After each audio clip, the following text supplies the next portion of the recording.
L'agenda national du secteur numérique est en pleine opérationnalisation depuis 2016. Aussi bien l'appui aux startups, l'accélération du déploiement de l'Internet et le développement des infrastructures numériques sont autant d'actions à l'actif du gouvernement. L'extension du haut et du très haut débit au développement des usages numériques est une évidence, se fait savoir Francis Cossi, expert en automation. Le monde de demain n'est autre chose que le monde numérique, ça c'est clair. Nous avons compris depuis la révolution industrielle dans les années 75 que nous sommes en train d'abandonner progressivement tout ce qui est télémécanique, tout ce qui se faisait avec des gros moteurs, ainsi de suite.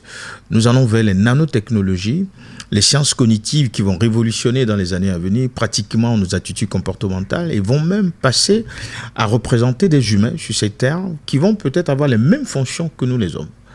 Donc ces sciences cognitives sont tellement très poussées aujourd'hui. Nous sommes en train de voir des prototypes partout, au Japon, en Chine, où véritablement vous verrez à la maison des femmes, vous avez l'impression que c'est des femmes humainement conçues, mais en réalité c'est des robots qui vont devoir progressivement remplacer même des femmes à la maison, puisque ces maquettes auront une acuité intelligence très très poussée à comprendre le langage humain pour aussi s'adapter à travers les gestes et autres.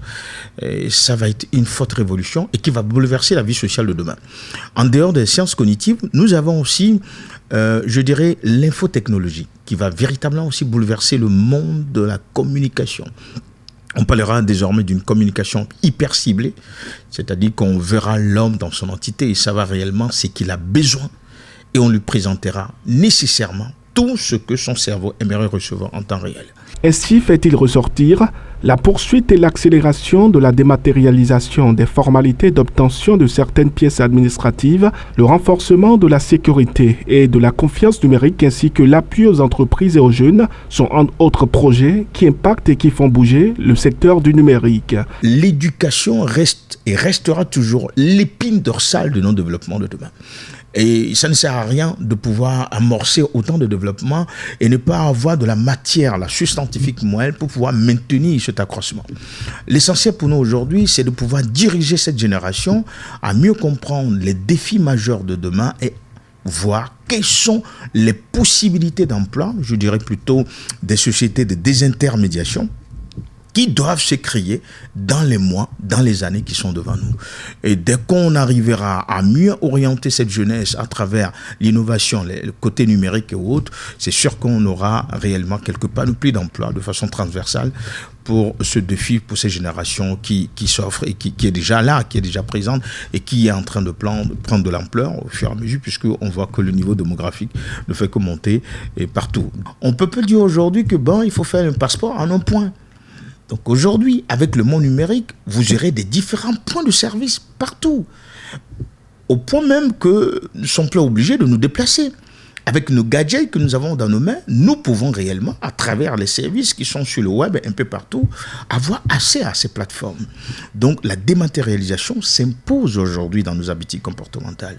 Et le gouvernement a compris qu'il faut le faire, il faut créer, il faut suivre cette mutation sociétale. Et nous n'avons pas le choix. Sinon, on va rester dans l'inertie totale. Les pays comme le Kenya ont compris depuis fort longtemps.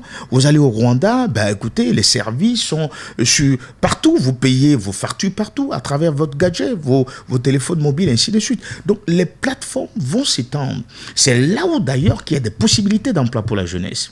Malgré ces multiples actions dans le secteur du numérique, l'État devra réorienter les formations académiques afin de les arrimer aux réalités et aux besoins de l'emploi, conseille l'expert. La numérisation, pour qu'elle soit utile pour la population, il faut des orientations nécessaires dans les besoins dans lesquels le gouvernement en a besoin, par exemple. Dans le domaine de l'agriculture, nous avons besoin de prévoir le temps, de mettre à disposition de nos agriculteurs le temps qui fera demain, de pouvoir avertir les agriculteurs sans pour autant toucher le sol, via des capteurs, savoir que ce sol est riche en phosphate, en ceci. Si nous plantons le manioc, on aurait un rendement plus spectaculaire que si nous mettons par exemple l'igname à sa place. Donc ça veut dire qu'il faut nécessairement utiliser réellement les composants électroniques, mais aussi avoir une connaissance poussée de la matière. Et c'est ça la spécialité. C'est pour ça que je parle de l'homme augmenté. d'abord avoir une connaissance de base et maintenant les outils que la technologie dispose.